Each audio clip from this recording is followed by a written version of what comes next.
जगातल्या प्रत्येक राजाच्या दरबारात श्रीने नाचगाणी सादर केलेली आहेत.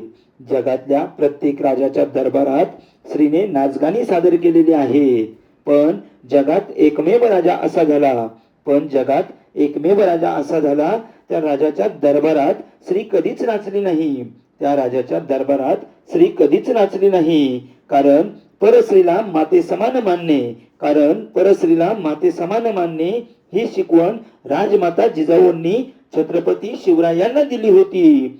म्हणून शिवराय मनामनात आणि शिवजयंती घराघरात साजरी केली जाते. विचारपीठावरील उपस्थित सर्व मान्यवर आणि जमलेले सर्व शिवभक्त, प्रथमतः तुम्हा सर्वांना शिवजयंतीच्या शिवशुभेच्छा देऊन माझ्या 2 शब्दाला सुरुवात करतो. इतिहास घडून गेलात तुम्ही, भविष्यात तुमची आठवण राहील. इतिहास घडून गेलात तुम्ही, भविष्यात तुमची आठवण राहील. दुनिया जरी संपली तरी शिवराय तुमची शान राहील. अहो राज, तुम्ही इतिहास घडून गेलात, परंतु आजचे तुमचे मावळे तोच इतिहास विसरत चालले आहेत. ज्या मातेने आम्हाला स्वराज्याचं स्वप्न दाखवलं त्या मासाहेब जिजाऊंना आम्ही विसरत आहोत. ज्यांनी आपल्या धर्मासाठी आपल्या प्राणाची पर्वा केली नाही, अतोनात असे 40 दिवस हाल सोसले त्या संभाजी राजांना आम्ही विसरत आहोत. ज्यांनी आपल्याला 500 वर्षाच्या पारतंत्र्यातून स्वातंत्र्य केलं त्या राजांना आम्ही विसरत आहोत. अरे, ज्यावेळी पाऊस येतो आणि पाण्याचा सुगंध येतो आणि मातीवरती जो तवंग येतो ना, तो सुद्धा या स्वराज्यावरती सांडलेल्या मावळ्यांच्या रक्तांचा आहे. म्हणून हे जाणून घेऊन आपण त्यांचे संस्कार, आचार, विचार, नेतृत्व, कर्तृत्व आणि त्यांची निष्ठा आपल्या आचरणात आणली पाहिजे. कसा होता त्यावेळी आपला महाराष्ट्र? महाराष्ट्राच्या उरावरती मुघलांच्या 5 सत्ता थया थया नाचत होत्या. त्यावेळी महाराष्ट्रामध्ये जन्म घ्यायला सुद्धा लोक घ्यायची. संतांची कवणे वासुदेवाची भूपाळी, मंदिराची घंटी, गाईच्या वासराचा हंबरडा, असं काही ऐकू येत नसे. मोगलांच्या घोड्यांच्या टापांचा आवाज आला की धान्यांच्या बियांना आणि गवतांच्या पात्यांना सुद्धा उगायला भीती वाटायची.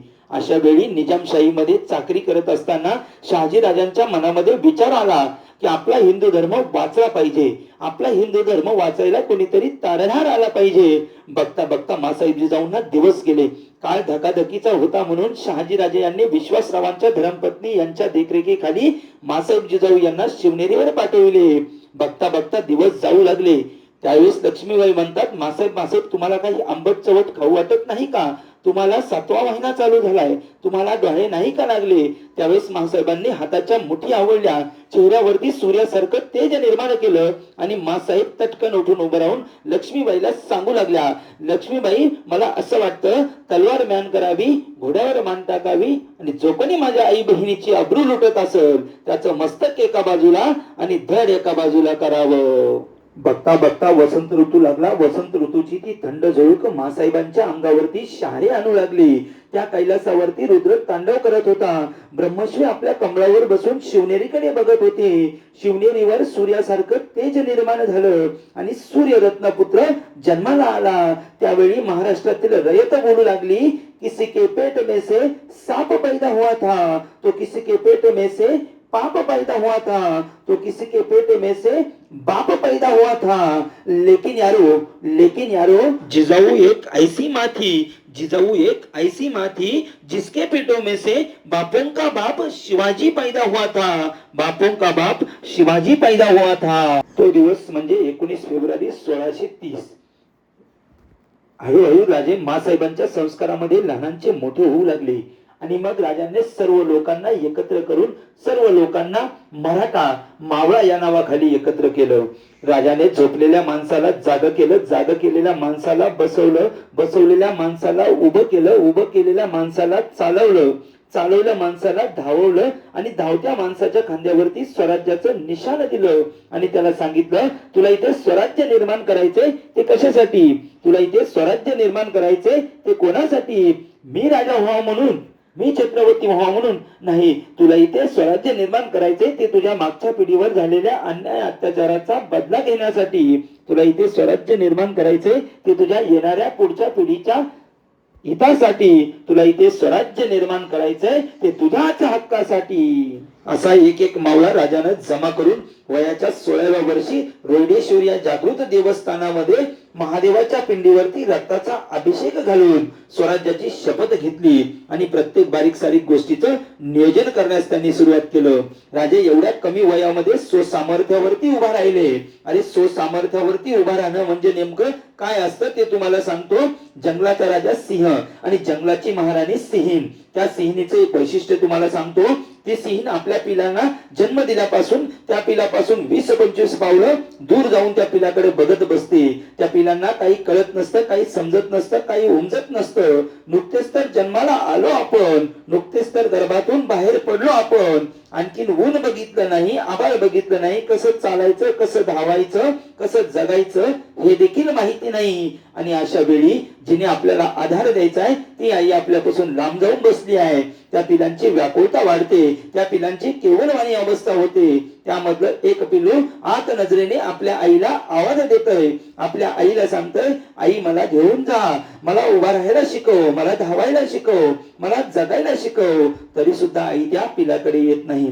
बराचसा वेळ होऊन जातो. त्या पिलांच्याही लक्षात येतं की आई आपल्याकडे येणार नाही. म्हणून त्यामधलं एक पिलू हळूच उठून उभा राहण्यासाठी प्रयत्न करायला लागतंय, हळूच उठून उभा राहण्यासाठी कोशिश करायला लागतंय. ते पिलू हळूच उठून उभा राहतंय, पहिलं पाऊल टाकतंय, दुसरं पाऊल टाकतंय, तिसरं पाऊल टाकतंय आणि आस्ते आस्ते आपल्या आईजवळ जाऊन पोहोचतंय. असं पहिलं पिलू, दुसरं पिलू. पण त्यामधलं एक बछडं असं असतं, त्याला वाटतं आई येईल, मला घेऊन जाईल, कारण मी तिचा पिल्लू आहे, ती माझी आई आहे. बराचसा वेळ होऊन जातो, ती आई त्या पिलाकडे येत नाही. म्हणून त्या पिलाच्याही लक्षात येतं की आई आपल्याकडे येणार नाही. म्हणून ते पिल्लू हळूच उठून उभं राहण्यासाठी कोशिश करायला लागतंय, हळूच उठून उभा राहतंय, पहिलं पाऊल टाकतंय, दुसरं पाऊल टाकतंय, तिसरं पाऊल टाकतंय आणि ढासळतंय, कोसळतंय आणि आकंताने ओरडून आपल्या आईला सांगतंय, आई मला घ्यायला ये, मी पिल्लू आहे तुझा, तू आई आहे माझी, मला उभा राहायला शिकव, मला जगायला शिकव. तरी सुद्धा ती आई त्या पिलाकडे येत नाही. बराचसा वेळ होऊन जातो. त्या आईच्याही लक्षात येतं हे पिलू आपल्याकडे येऊ शकत नाही. म्हणून ती आई हळूच उठून उभा राहते, आपलं शरीर धारते धारते आणि जोरात डरकाळी फोडते, झाप झाप पावलं टाकत त्या पिलाजवळ जाऊन पोहोचते. पुन्हा एकदा निखार उसळलाय, पुन्हा एकदा आई त्या पिलाकडे बघते आणि दुसऱ्या क्षणाला डरकाळी फोडते आणि तिसऱ्या क्षणाला जपडा फाकवते आणि स्वतः जन्माला घातलेल्या पिलाच्या नरडीचा घोट घेते. जगातली पहिली आई अशी असेल जिने स्वतः जन्माला घातलेल्या पिलाच्या नरडीचा घोट घेतला. पण तिने असं का केलं याचं उत्तर तिने आधी दिलेल्या डरकाळीतून दिलं. तिने सांगितलं, तू सिंहाचा बछडा म्हणून जन्माला आलास आणि जर तुला तुझ्या स्वतःच्या पायावर उभा राहता येत नसेल तर तुला जगण्याचा काहीच अधिकार नाही.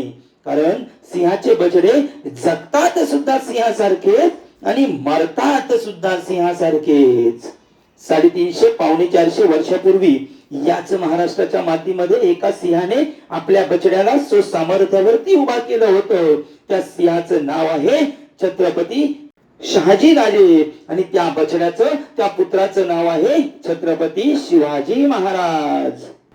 मित्रांनो, 350 पावणे 400 वर्षानंतरही छत्रपती शिवाजी महाराजांचे नाव तुमच्या आमच्या ओठावरती रेंगताना दिसतं. त्याचं कारण काय? कारण मोगलाचे सैनिक हे पोटासाठी लढत होतं, पण माझ्या राजाचा मावळा पोटासाठी कधी लढलाच नाही. तर माझ्या राजाचा मावळा या पोटाच्या वरती 4 बोटावरती जी निदडी छाती आहे ना, या निदड्या छातीसाठी, स्वाभिमानासाठी आणि अभिमानासाठी लढत होता. म्हणून तर 350 पावणे 400 वर्षानंतरही छत्रपती शिवाजी राजे आजही तुमच्या आमच्या मनामध्ये अधिराज्य गाजवताना दिसतात.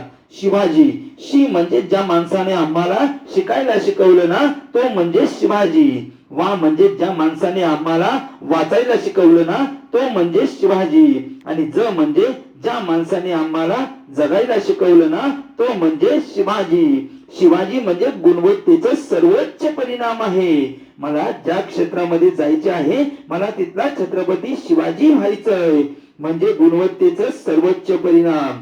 छत्रपती शिवाजी राजे म्हणजे गुणवत्तेचा सर्वोच्च परिणाम. आम्हाला डॉक्टर व्हायचंय, आम्हाला इंजिनियर व्हायचंय, आम्हाला वकील व्हायचंय, आम्हाला जर साधी शेती जरी करायची म्हटलं ना तरी त्या ठिकाणचा आम्हाला छत्रपती शिवाजी राजा व्हायचंय. ही भावना कधीतरी आमच्या मनामध्ये आली पाहिजे. छत्रपती शिवाजी राजांचा विचार आणि जागतिक संदर्भ मला खूप महत्वाचे वाटतात. छत्रपती शिवाजी राजांच्या विचारांचा जगावरती कशा प्रकारे प्रभाव पडला, त्यांचे जागतिक संदर्भ सुद्धा आम्हाला खूप महत्वाचे वाटतात. कारण जगविख्यातकार मिस्टर सायमन्सन म्हणतो, छत्रपती शिवाजी राजे जर आमच्या देशात जन्माला आले असते तर आम्ही त्यांच्या अक्षयाचा ठेवा आमच्या डोक्यावर घेऊन नाचलो असतो.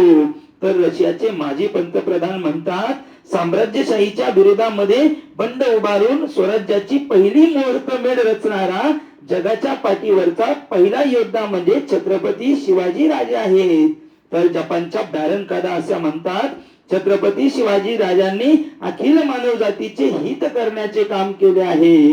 तर इंग्लंडचे प्रिन्स ऑफ वेल्स म्हणतात की छत्रपती शिवाजी राजे हे जगातले सर्वोत्तम, सर्वात मोठे आणि महान योद्धे होते, असा इंग्लंडचा प्रिन्स ऑफ वेल्स म्हणतो. तर ऍडव्होकेट पुरुषोत्तम खेडकर म्हणतात, शिवचरित्र हे केवळ डोक्यावर घेऊन मिरवण्याचा विषय नाही तर डोक्यात घालवण्याचा विषय आहे. काफी खान मोगल इतिहासकार म्हणतो, छत्रपती शिवाजी राजांचा सैनिकांना सक्त हुकूम होता की धार्मिक स्थळे, धर्मग्रंथ, स्त्रिया, लहान मुले यांचा आदर करा. तर महात्मा फुले म्हणतात, छत्रपती शिवाजी राजे हे अखंड भारतातील शेतकऱ्यांचे पहिले राजे होते. कुळवाडी भूषण अशी उपाधी देण्याचे काम त्या महात्मा फुलेंनी केलेले आहे. हा प्रभाव आम्ही कधीतरी लक्षात घेतला पाहिजे. बघा, तुम्ही जगाच्या पाठीवर अनेक लढाया तुम्ही चालून बघा, त्या लढायामध्ये ज्या ज्या राजाला त्या त्या ठिकाणी असणाऱ्या सत्ताधारी व्यवस्थेला ज्या ज्या ठिकाणी त्यांना यश आलं, त्या यशाच्या पाठीमागचं गुपित म्हणजे सर्जिकल स्ट्राईक. ती म्हणजे आमचा गनिमी कावा. आमच्या छत्रपती शिवाजी राजांचा हा गनिमी कावा आहे. त्यांची युद्ध नीती आहे.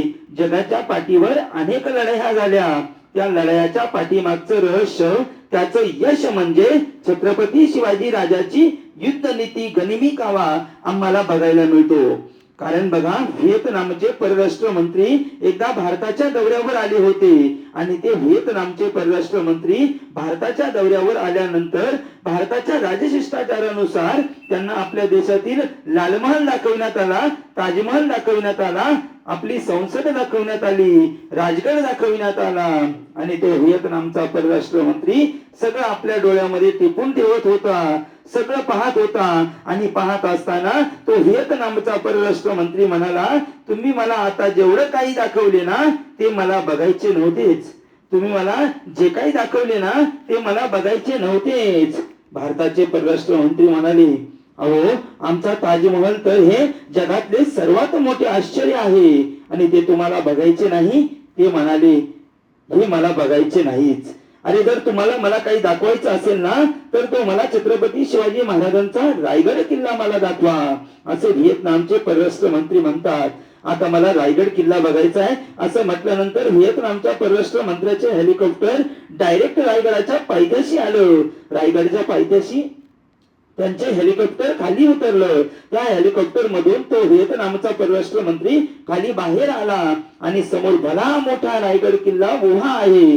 तो हेलिकॉप्टर मधून खाली उतरला आणि धावत धावत रायगड किल्ल्याच्या दिशेने पळत गेला आणि पहिल्याच पायरीवर त्यांनी स्वतःचं मस्तक टेकवलं आणि मस्तक टेकवल्यानंतर तेथील मुठभर माती उचलली आणि स्वतःच्या बॅग मध्ये त्यांनी टाकली आणि टाकल्यानंतर बाजूला उभा असणाऱ्या भारताच्या परराष्ट्र मंत्र्यांना नेमकं कळाना, नेमकं असं का? तो आश्चर्य व्यक्त करत म्हणाला, साहेब असं का? त्यावेळी व्हिएतनामचे परराष्ट्र मंत्री म्हणतात, साहेब, माझा व्हिएतनाम सारखा छोटासा राष्ट्र, हा व्हिएतनाम सारखा छोटासा राष्ट्र, याच राष्ट्रावर अमेरिका सारखा भला मोठा राष्ट्र त्या ठिकाणी आमच्यावरती राज्य करत होता. आम्ही गुलामगिरीमध्ये जगत होतो. आम्ही अनेक लढाया केल्या, आम्ही अनेक प्रयत्न केले, अनेक संघर्ष केले, पण आम्हाला यश मिळत नव्हतं.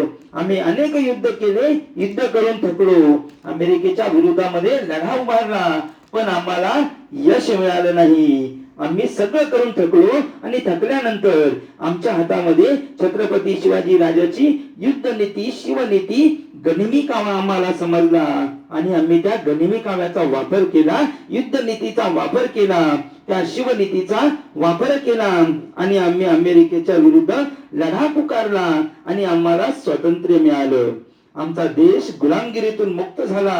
आज माझ्या देशाला जर स्वातंत्र्य कोणामुळे जर मिळाले असेल तर ते फक्त छत्रपती शिवाजी राजांमुळे मिळालं आहे, असे व्हिएतनामचे परराष्ट्र मंत्री आम्हाला त्या ठिकाणी सांगताना दिसतात. हा छत्रपती शिवाजी राजांचा जगावरती पडलेला प्रभाव आहे. दुसऱ्या महायुद्धाचा एक प्रसंग सांगतो. एका बाजूने होतं जर्मनी आणि एका बाजूने होतं इंग्लंड. जर्मनीने इंग्लंडवरती हल्ला करायला सुरू केला, इंग्लंडवरती बॉम्ब फेकायला सुरुवात केली. इंग्लंडची घराची घरं, दाराची दारं, शहराची शहरं उद्ध्वस्त होऊ लागली. आणि त्यावेळी इंग्लंडचे चान्सलर होते सर विन्स्टन चर्चिल. आणि सर विन्स्टन चर्चिलांनी जनतेला आदेश दिला, तुम्ही जमिनीवरून लढा, तुम्ही आकाशावरून लढा, तुम्ही पाण्यावरून लढा, तुम्ही रक्ताच्या शेवटच्या थेंबापर्यंत लढा. आणि आश्चर्य असं घडतं, ज्याप्रमाणे व्हेनिस पक्षी भरारी घेतो त्याप्रमाणे इंग्लंडने भरारी घेतली आणि इंग्लंड हारता हारता युद्ध जिंकलं. त्यावेळी संपूर्ण जगभरामध्ये एकच नाव, sir Winston Churchill, sir Winston Churchill, sir Winston Churchill. संपूर्ण जगभरातील पत्रकार सर विन्स्टन चर्चिलांच्या पाठी धावू लागले. त्यावेळेस पत्रकार परिषद भरली आणि त्या पत्रकार परिषदेमध्ये सर विन्स्टन चर्चिलांना प्रश्न विचारला जाऊ लागला, सर तुम्ही फार महान आहात, तुमच्या कुशल नेतृत्वामुळे हे युद्ध जिंकला आहात. त्यावेळेस सर विन्स्टन चर्चिल लाखो लोकांसमोर, हजारो पत्रकारांसमोर सांगतात की मी महान नाही, मी ज्यांचा आदर्श घेतला ते महान आहेत.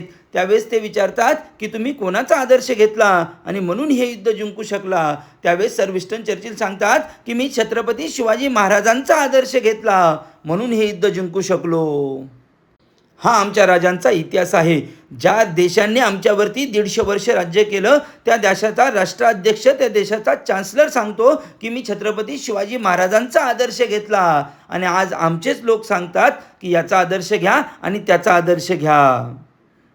कर्मवीर भाऊराव पाटलांच्या आयुष्यातला एक प्रसंग सांगतो. कर्मवीर भाऊराव पाटलांनी रयत शिक्षण संस्थेची स्थापना केली होती आणि शिक्षण संस्था स्थापन केल्यानंतर काही वर्षांना त्यांना 2 लाखाची अत्यंत आवश्यक अशी गरज होती. त्यावेळेस एका व्यापाऱ्याला समजलं कर्मवीर भाऊराव पाटलांना 2 लाखाची अत्यंत आवश्यक गरज आहे. त्यावेळेस तो व्यापारी कर्मवीर भाऊराव पाटलांकडे आला आणि कर्मवीर भाऊराव पाटलांना सांगू लागला, मला माहिती आहे तुम्हाला 2 लाखाची अत्यंत आवश्यक गरज आहे, मी तुम्हाला 2 लाख काय 3 लाख देतो, तुम्ही फक्त माझं एक काम करा. त्यावेळेस आमचे कर्मवीर भाऊराव पाटील बोलू लागले, अरे माझ्या गोरगरीब पोरांचं जर शिक्षण वाचत असेल तर हा कर्मवीर भाऊराव पाटील स्वतःच्या अंगाच्या कातड्याचे जोडे बनवून तुमच्या पायात घालायला देईल, एवढंच नाही तर स्वतःचा जीव सुद्धा देईल. त्यावेळेस तो व्यापारी बोलला की मला तुमचा जीव नको, तुमच्या अंगाच्या कातड्याचे जोडे नको, तुम्ही फक्त तुमच्या शिक्षण संस्थेला जे नाव दिलेलं आहे ते नाव बदलून माझं नाव द्या. त्यावेळेस कर्मवीर भाऊराव पाटील कडाडले, अरे वेळ पडली तर जन्मदात्या बापाचं नाव बदलेल,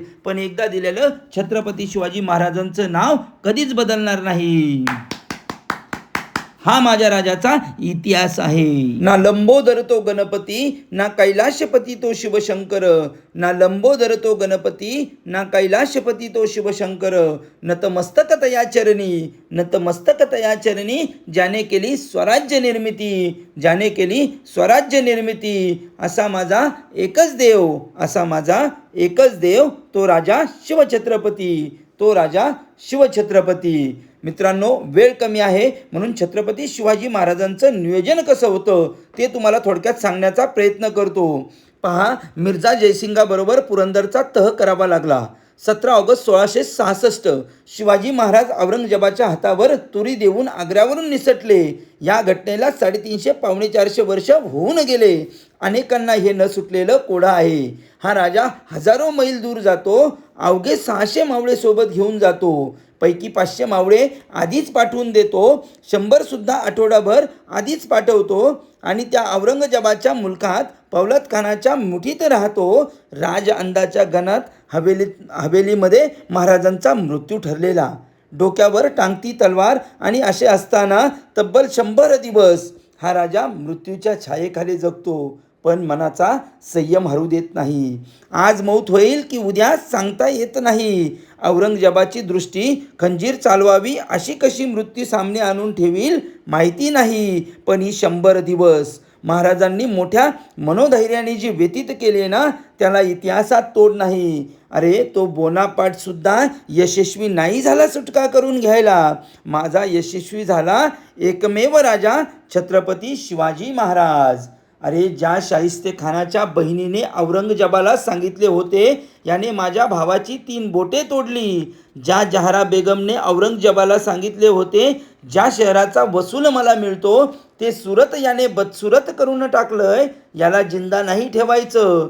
तीच शाहिस्तेखानाची बहीण आणि तीच औरंगजेबाची बहीण जहारा बेगम परत औरंगजेबाला सांगतात, त्याला नका ठार मारू. एका महिन्यामध्ये महाराजांनी काय जादू केली असेल जाफर खानावर, काय जादू केली असेल अमीन खानावर, काय जादू केली असेल जहारा बेगमवर, अरे काय जादू केली असेल शाहिस्तेखानाच्या बहिणीवर, की त्या शिवरायांची शिफारस करू लागल्या. ज्यांनी जिवंत ठेवू नका सांगितले त्याच सांगतात जिवंत ठेवा. काय विलक्षण राजकारण खेळलं असेल महाराजांनी. समयास कापावला नाहीत असे महाराज नेताजीवर चिडले आणि नेताजी कडाडला. कोण कोणाचा नौकर आणि कोण कोणाचा सेनापती. तुम्ही स्वतः मोगलाचे चाकर आणि चाकराला सेनापती कोठे असतो. ना तुम्ही राजे नाही तुमचा सेनापती. आणि संतापले राजे. चालते व्हा नेताजी. आणि नेताजी महाराजांकडून फुटला आदिलशहाला मिळाला. पण मिर्झा राजाला संशय होता. नेताजी स्वतःच्या मर्जीने नाही तर शिवाजीच्या प्रेरणेनेच आदिलशहाला जाऊन मिळाला आहे. उद्या आदिलशाही, कुतुबशाही, निजामशाही आणि शिवाजी महाराज एक झाले तर मोगल सल्तनत गाडतील. आणि मग त्यानेच शिवाजी महाराजांना सांगितलं, एक काम करा, नेताजींना परत आणा. राजे म्हणाले, आता ते माझ्या हातामध्ये नाही. मग मिर्झानेच बोलणं चालवलं, कारण औरंगजेब संशय होता. नेताजी परत आला, मोगलांची चाकरी करू लागला. पण ज्या दिवशी शिवाजी महाराज आग्र्यातून निसटले त्याच्या 4थ्या दिवशी औरंगजेबाने पहिली कृती जर काय केली असेल तर त्याने नेताजी पालकरला कैद केलं. त्याला कैद करण्याचं कारण काय? कारण औरंगजेबाला माहिती आहे शिवाजी महाराजांच्या सुटकेमागं ही जी सगळी सोय करून ठेवली आहे ना, ती ह्या नेताजीनं करून ठेवली आहे. म्हणजे आपण उद्या आग्र्याला जाणार आहे, तिथे औरंगजेब आपल्याला मृत्यू दाखवणार आहे. ज्यावेळी सुटका व्हायची म्हटलं तर काय करावं याची तरतूद महाराजांनी 1 वर्ष आधीच करून ठेवली आहे. रायगडच्या पाचारचा एक कुंभार महाराजांनी 1 वर्षभर आधीच आग्र्याला पाठवला आहे. तुझ्या मडक्यांना तिकडे चांगली किंमत मिळेल. आणि तो कुंभार आग्र्याला जाऊन राहिला आहे. शिवाजी महाराज आग्र्याच्या कडेपहाऱ्यातून कधी सुटले तर त्यांना दिशा कळावी म्हणून त्यानं रात्रंदिवस धुनी पेटून ठेवायचं काम त्याने केलंय. तो कुंभार 1 वर्ष आधीच महाराजांनी आग्र्याला पाठवला आहे. म्हणजे महाराजांनी आग्र्याच्या सुटकेचे नियोजन आधीच करून ठेवले होते. महाराज पेठाऱ्यातून पळाले की महाराज पेठाऱ्याबरोबर पळाले की महाराज वेषांतरून करून पळाले, याच्यावर अनेक गोष्टी खरं तर लोक सांगतात. पण महाराज उत्तम नियोजनामुळेच निसटले, हे मात्र त्यामधलं सगळ्यात महत्त्वाचं कारण आहे. सगळ्यात महत्त्वाचं, महाराजाच्या चरित्रामध्ये महाराजांनी एक चाल परत नाही वापरली आणि एक माणूससुद्धा पुन्हा नाही वापरला. सगळे चरित्र काढून बघा, एक चाल परत नाही आणि एक माणूस पुन्हा नाही वापरला. अफजल खानाला भेटायला गेले, शाहिस्तेखानाला नाही, तिथे छापाच मारायला गेले. सगळ्यात मोठं वैशिष्ट्य आहे. अफजल खानाला मारले, मिर्झाशी मात्र तह केला. प्रत्येक वेळी चाल वेगळी आणि माणूसही वेगळा. बघा, जिवा महाला तुम्हाला प्रतापगडावर भेटेल, तो तुम्हाला पन्हाळ्यावरती दिसणार नाही. पन्हाळ्यावर तुम्हाला बाजीप्रभू आढळेल, तिथे तानाजी येणार नाही. तानाजी तुम्हाला कोंढाण्यावर दिसेल, तिथे येसाजी असणार नाही. तुम्हाला येसाजी कर्नाटकात दिसेल, तिथे मुरारबाजी भेटणार नाही. मुरारबाजी पुरंदरावर असेल, तिथे नेताजी दिसणार नाही. प्रत्येक प्रसंगात नवा माणूस, प्रत्येक प्रसंगात. महाराजांच्या नियोजनाचे सगळ्यात महत्त्वाचं वैशिष्ट्य आहे. सगळ्यात महत्त्वाचं. खरं तर तुम्ही किती काम करताय याला महत्त्व नाही, तुम्ही काम कसं करताय यालाही महत्त्व नाही. तुम्ही तुमच्या कामाचं नियोजन कसं करतात हे सगळ्यात महत्त्वाचं आहे. सगळ्यात महत्त्वाचं. आणि महाराजांच्या यशाच्या सर्वोत्तम कारण हे आहे, हे सगळ्यात महत्त्वाचं वैशिष्ट्य आहे. महाराजाच्या जीवनचरित्राचा विचार केला गेला तर खरं तर पराक्रमाच्या बाबतीत शिवरायांचा हात कोणी धरणार नाही. शौर्याच्या बाबतीत महाराजांची तुलना कोणाशीच होणार नाही. अहो, एकट्या आग्र्याच्या भेटीचे जरी उदाहरण घेतले तर वासुदेव बळवंत फडके इंग्रजांच्या लोखंडी द्वाराला धडका मारू लागले ते शिवाजी महाराजाच्या आग्रेतील सुटकेमुळेच. नेताजी सुभाषचंद्र बोस इंग्रजांच्या कैदेतून पळाले ते शिवाजी महाराजांच्या आग्र्याच्या सुटकेमुळेच. आम्ही असे कितीतरी प्रसंग आहेत, अशी किती नावे सांगावी जी महाराजांच्या चरित्राचा विचार करून, चरित्राचे आकलन करून, स्वतःच्या जीवनामध्ये त्याचा वापर करून यशस्वी झाले.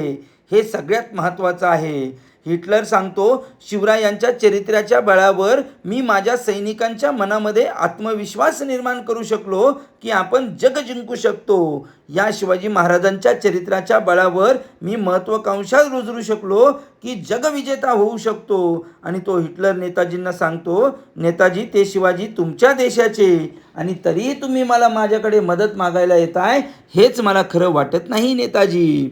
नेताजी सुभाषचंद्र बोस यांनी लिहून ठेवलंय, या देशाला जर स्वातंत्र्य कोण देऊ शकत असेल तर ते फक्त आणि फक्त छत्रपती शिवाजी महाराज.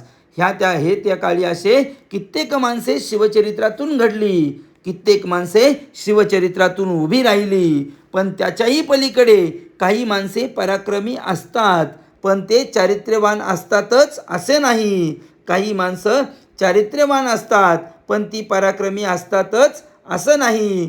पण जो माणूस पराक्रमी आहे आणि पराकोटीचा चारित्र्य संपन्न आहे असा महापुरुष म्हणून शिवरायांशिवाय दुसरं नाव नाही. हे सगळ्यात मोठं वैशिष्ट्य आहे, सगळ्यात मोठं. अहो, राजा आपला आहे, आपल्याला आदर असणारच, पण शत्रूलाही आदर आहे. हे सगळ्यात महत्त्वाचं वैशिष्ट्य आहे. अवघ्या 100 मावळ्यांना सोबत घेऊन रमजानच्या दिवशी शिवाजी महाराजांनी लाल महालावरती छापा टाकला. शाहिस्तेखान डेरा टाकून बसला होता. महाराजांचा छापा टाकलेला कळाला आणि शाहिस्तेखान पळत सुटला. अखेर लपला. कुठं? तर बायकांच्या गरड्यामध्ये. कारण त्याला माहिती आहे शिवाजी राजा बाई माणसाला कधीच हात लावत नाही. आपल्याला जगायचं असेल, वाचायचं असेल तर आपल्यासाठी सगळ्यात सुरक्षित जागा बायकांचा गरडा. तो बायकांच्या गरड्यात बसला. महाराजांनी बघितलं शाहिस्तेखान त्याच्या राण्यांच्या गरड्यात आहे. राजा जागची जागी थांबला, हालचाल नाही, चाहूल नाही, श्वास मंद केला. काय विश्वास आहे शत्रूला सुद्धा महाराजांच्या चरित्रावर. नाही आला राजा पुढे बायकांच्या गरड्यात बघितल्यावर. आणि शाहिस्तेखानाला वाटलं हालचाल नाही, श्वासाचा आवाज येत नाही, बहुतेक राजे गेले. आणि तो अलगद बायकांच्या गरड्यातून बाहेर पडला. राजांना चाहूल लागली. शाहिस्तेखान पळत सुटला. राजाने चितेच्या चपळाईने खिडकीतून उडी मारून शमशेर चालवली आणि साप जीवावरचं बोटावर निभावलं. खान वाचला हे सर्वांना माहिती आहे. या शाहिस्तेखानाला रोजच्या रोज डायरी लिहायची सवय आहे. रोज काय घडले ते लिहून ठेवायचा डायरीत. शाहिस्तेखान बुर्जी नावाने ही डायरी प्रसिद्ध आहे. त्याने या डायरीत लाल महालातला सगळा प्रसंग लिहून ठेवला आहे. सर्व लिहिल्यावर त्यामध्ये आणखी एक गोष्ट नमूद करून ठेवली आहे, ती फार महत्त्वाची आहे. शाहिस्तेखान लिहितो, शिवाजी महाराज वाऱ्यासारखे आले आणि तीरासारखे निघून गेले. काही वेळ लागला. लाल महालातील गोंधळ थांबला आणि मग क्षणभरात शाहिस्तेखानाची बहीण धावत शाहिस्तेखानाकडे आली. भाईजान मेरी बेटी गायब है.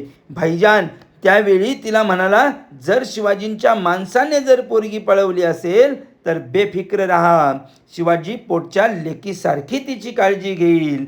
हे शाहिस्तेखानाचे महाराजांच्या कट्टर वैऱ्याचे उद्गार आहे. 2 प्रसंग सांगतो. ज्या वेळेस पन्हाळा किल्ल्यावरती सिद्दी जोहर 50,000पेक्षाही जास्त सैनिक घेऊन वेढा घालून बसला होता. वरती शिवाजी राजे गडावरती होते. दिवसामागून दिवस सरत होते, कारण सिद्दी जोहर हा छत्रपती शिवाजी राजाला पकडण्यासाठी आला होता. त्याने इतका गरगच्च मगरमिट्टीसारखा वेढा घातला की मुंगीसुद्धा आत जाणार नाही, की मुंगीसुद्धा बाहेर येणार नाही, इतका मगरमट्टीसारखा वेढा घातला. 1660 मधील ही घटना आहे. त्याला वाटले शिवबाराजे किती दिवस वरती राहणार आहेत, एक ना एक दिवस खाली येतीलच ना, तह करतीलच ना, एक ना एक दिवस तुम्हाला खाली यावेच लागणार, मला शरण यावेच लागणार. किती दिवस वरती राहू शकतात? जोपर्यंत गडावरती चारा पाणी सगळं धान्य मुबलक आहे तोपर्यंत हा गडावरती राहू शकतो, पण ज्या दिवशी हे सगळं संपेल ना त्या दिवशी माझ्याजवळ शरण यावंच लागणार, अशी त्या सिद्धी जोहरची भावना होती. शिवबाराजे गडावरती दिवसांदिवस सरकत होते, दिवसांदिवस पलटत होते, चारा पाणी संपत होते, तशी शिवबाराजांची काळजी वाढत होती. हा पण सिद्धी जोहर आपला वेढा सोडायला तयार नव्हता आणि 50,000पेक्षाही सैनिक जास्त होते, अगदी तैनात केलेले, आणि शिवबाराजे वरती होते. दिवसामागून दिवस सरत होते, उन्हाळा संपला आणि पावसाळा सुरू झाला, आणि पावसाळा सुरू झाल्यानंतर पावसाची रिपरिप वाढायला लागली. जिकडे तिकडे पाणी साचत होते, ढगांचा गडगडाट होत होता, विजांचा कडकडाट होत होता, फक्त पाणीच पाणी घसरत होते. एक एक दिवस सरकत होता. शिवबाराजाला प्रश्न पडला, नेमकं आता या वेड्यातून बाहेर पडायचं कसं, असे अनेक प्रश्न शिवबाराजाच्या मनामध्ये येऊ लागले. पण त्याच वेळी शिवबाराजाची युद्धनीती गनिमी कावात चालू झाला. त्यांनी ठरवलं, त्यांनी आपला एक वकील बोलवला आणि त्याला खाली पाठवलं किल्ल्याच्या पायथ्याशी, आणि सिद्धी जोहरला सांग की आपल्याला अमुक अमुक दिवशी तह करायचा आहे, म्हणजे आम्ही तुम्हाला शरण येतो, असं वकिलाला खाली निरोप घेऊन पाठवलं. आणि तो वकील गडाच्या खाली गेला आणि सिद्धी जोहरला म्हणाला की शिवबाराजे तुम्हाला शरण येऊ इच्छितात, तह करू इच्छितात. वेळ ठरला, काळ ठरला. वेळ ठरल्यानुसार सिद्धी जोहर अतिशय आनंदित झाला. शिवबा मुझे अभी मिलेगा, त्याचा आनंद इतका प्रचंड होता की तो अगदी दारूच्या नशेमध्ये इतका वायाला गेला की प्रचंड प्रमाणे मदिरा पिऊ लागला. प्रचंड आनंदात शिवबा आता मला मिळणार, मला शरण येणार आहे, तह होणार आहे, तो स्वतः येणार आहे, मी आता शिवबाराजाला पकडून दिल्लीला घेऊन जाणार आहे, हातामध्ये साखळदंड बांधून मी आता दिल्लीला जातो, असे अनेक प्रश्न त्याच्या मनामध्ये निर्माण होत होते. आणि दिलेला काळ ठरला, वेळ ठरला होता. त्या ठरलेल्या वेळेनुसार शिवबाराजाचे अनेक विचारांचे चक्र चालू होते. चक्र चालू असताना शिवबाराजासारखाच हुबेहूब पोशाख परिधान केलेला एक मावळा शिवबाराजाच्या समोर आला आणि राजापुढे उभा राहिला. शिवबाराजाला कळाना, माझ्यासारखाच जिरेटोप घालून, माझ्यासारखाच पोशाख परिधान करून, हा माझ्यासारखाच वेशभूषा करून माझ्यासमोर उभा आहे. पण ते शिवबाराजाच्या लक्षात आले, ही वेळ काय सांत्वनीची नव्हती, विचार करण्याची नव्हती. शिवबाराजाच्या डोळ्यातून क्षणभरात अश्रू उगळले. अरे ही माणसं, या माणसाला माहिती आहे खाली मृत्यूच्या तोंडात जायचे आहे, आपण पकडले जाणार, आपण मारले जाणार, पण तरीसुद्धा ही माणसं स्वराज्यासाठी स्वतःचा जीव द्यायला तयार आहेत. माझ्यासाठी जीवाला जीव देणारी माणसं या ठिकाणी निर्माण होतात. त्याच्या जोरावरती 2 पालख्या सजविण्यात आल्या. एका पालखीमध्ये शिवबाराजे बसले आणि एका पालखीमध्ये शिवबासारखा पोशाख परिधान केलेला तो मावळा बसला. आणि दोन्ही पालख्या, पौर्णिमेची रात्र होती, काजवं किरकिर किरकिर करत होती. थोडासा पाऊस रिपरिप ढासळत होता. जिकडे तिकडे पाणीच पाणी साचलेले आणि विजांचा कडकडाट असताना या 2 पालख्या पन्हाळा किल्ल्यावरून एक एक पायरी खाली उतरत होत्या. आणि सिद्धी जोहरला वाटत होते, उद्या तह होणार आहे, शिवबाराजा उद्या मला शरण येणार आहे, म्हणून त्याचा वेढा सैल झाला होता. सगळे लोक अगदी दारूच्या नशेमध्ये गुंग झालेले होते. या दोन्ही पालख्या एक एक पायरी खाली उतरत होत्या आणि एक पालखी विशाळगडाकडे दिशेने गेली आणि एक पालखी दिशा चुकवत दुसऱ्याच दिशेला निघून गेली.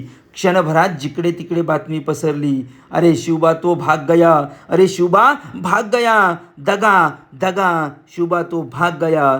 ही बातमी जिकडे तिकडे क्षणभरामध्ये पसरली. तसेच सगळे सैन्य शोधाशोध करू लागले, धावाधाव करायला लागले. काही सैन्य त्या विशाळ गडाकडे धावायला लागले.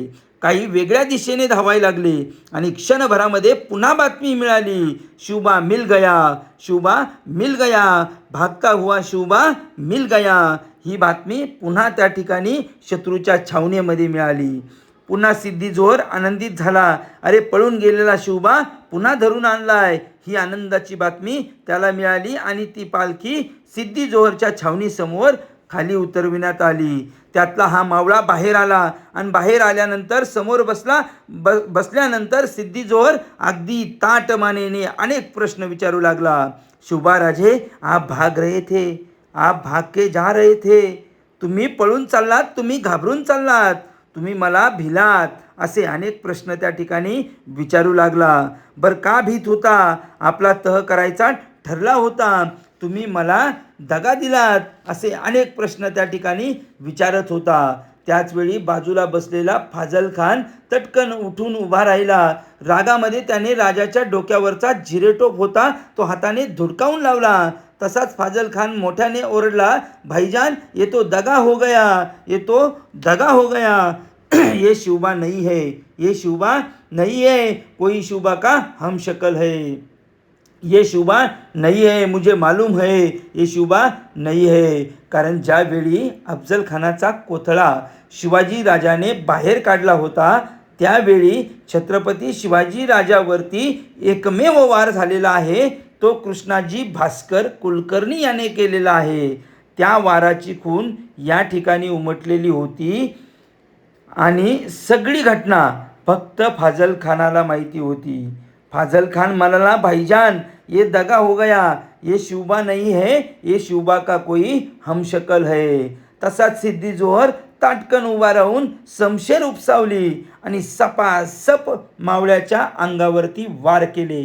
अंगातून रक्ताच्या चिळकंड्या उडू लागल्या आणि विचारत होता, तुम्हारा नाम क्या है, कहाँ गया तुम्हारा शिवबा, कहाँ गया तुम्हारा शिवबा, अरे बता तुम्हारा नाम क्या है. हा मावळा काहीच बोलत नव्हता. पुन्हा सपकन तलवारीचा वार व्हायचा, अंगातलं रक्तांची चिळकंडी बाहेर यायची आणि पुन्हा विचारले जायचे, आखरी बार पूछ रहा हूँ की तुम्हारा नाम क्या है. तसा तो मावळा ताट दिशी उठून उभा राहिला आणि म्हणाला, ज्या दिवशी हा भगवा झेंडा आमच्या खांद्यावरती घेतला, अरे त्याच दिवशी ठरवलं, जगायचे तर स्वराज्यासाठी आणि मरायचे पण स्वराज्यासाठी. माझ्या शिवबा राजासाठी माझ्यासारखे हजारो मावळे कुर्बान व्हायला तयार आहेत. पुन्हा सपकन तलवारीचा वार, रक्ताची चिळकंडी बाहेर पडली. पुन्हा विचारले, अरे शेवटचं विचारतोय, मरताना तरी सांग, तुझे नाव काय आहे. तसा तो मावळा ताटपणे उठला आणि म्हणाला, अरे जन्माला जरी शिवा काशीद म्हणून जन्माला आलो असलो तर मरताना छत्रपती शिवाजी राजा म्हणून मरतो. यापेक्षा अभिमान नाही, हे माझं मी भाग्य समजतो. आणि एक घटना सांगतो, कारण 10वी-12वीची परीक्षा सुरू आहे म्हणून ही घटना अत्यंत महत्त्वाची आहे. एक 10वीतला मुलगा होता, वय असेल किमान 15-16. याच वयात खरं तर मुलं यशाकडे वाटचाल करत असतात आणि याच वयात मुलाचा पाऊल वाईट रस्त्यावरतीही पडू शकतो आणि त्याला संस्कारसुद्धा याच वयात मिळत असतात. मित्रांनो, खरंच आयुष्यातला सर्वात महत्त्वाचा काळ कुठला असेल तर 15 ते 25 मधला काळ. असाच एक मुलगा होता. स्वभावाने हे मूल फार चंचल, हसतमुख. पण जेव्हापासून त्याची 10वीची परीक्षा सुरू व्हायला केवळ 15 दिवस राहिले तेव्हापासून तो खचत चालला. त्याला टेन्शन येऊ लागलं. मग त्याच्या आईलाही कळालं की आपला मुलगा रोज असतो तसा नाही आहे. आईने मुलाचे मन ओळखलं आणि आई म्हणाली, काय झालं रे बाळा, कालपासून बघते तू कसला तरी सारखा विचार करत असतो. काय झालं मला सांग ना. मुलाने भरल्या छातीने सांगितलं, आई परीक्षा. एवढंच म्हणून ते मूल घराबाहेर गेलं. रोज मित्रात रमणारा हा मुलगा जेव्हा नाक्यावर गेला तेव्हा त्याच्या मित्रापासून दूर जाऊन बसला आणि विचार करू लागला. परत तिथून उठून असाच चालू लागला. चालता चालता कुठे चाललो याची त्याला सुद्धा जाणीव नव्हती. तो फक्त त्याच्या विचारातच होता. मग त्याला रस्त्याच्या कडेला एक विहीर दिसली. त्या विहिरीकडे बघू लागला. चालता चालता त्या विहिरीकडे गेला. त्याच रस्त्याच्या एका कडेला विहीर होती तर दुसऱ्या कडेला छत्रपती शिवाजी महाराजांचा पुतळा होता. मूल आता त्या विहिरीत उडी मारण्याच्या विचारात होतं.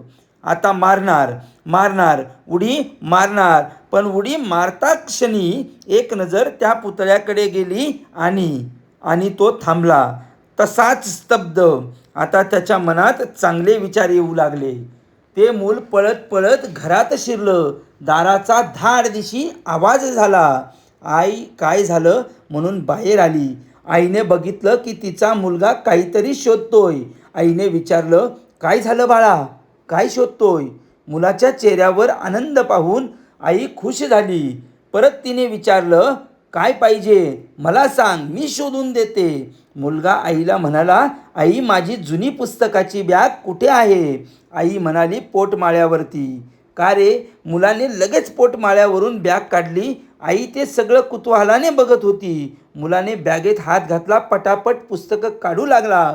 सगळी पुस्तकं फरशीवर पसरवली होती. त्याला पाहिजे असलेलं पुस्तक मिळत नव्हतं. अचानक त्याची नजर फरशीवर पडलेल्या पुस्तकावर पडली.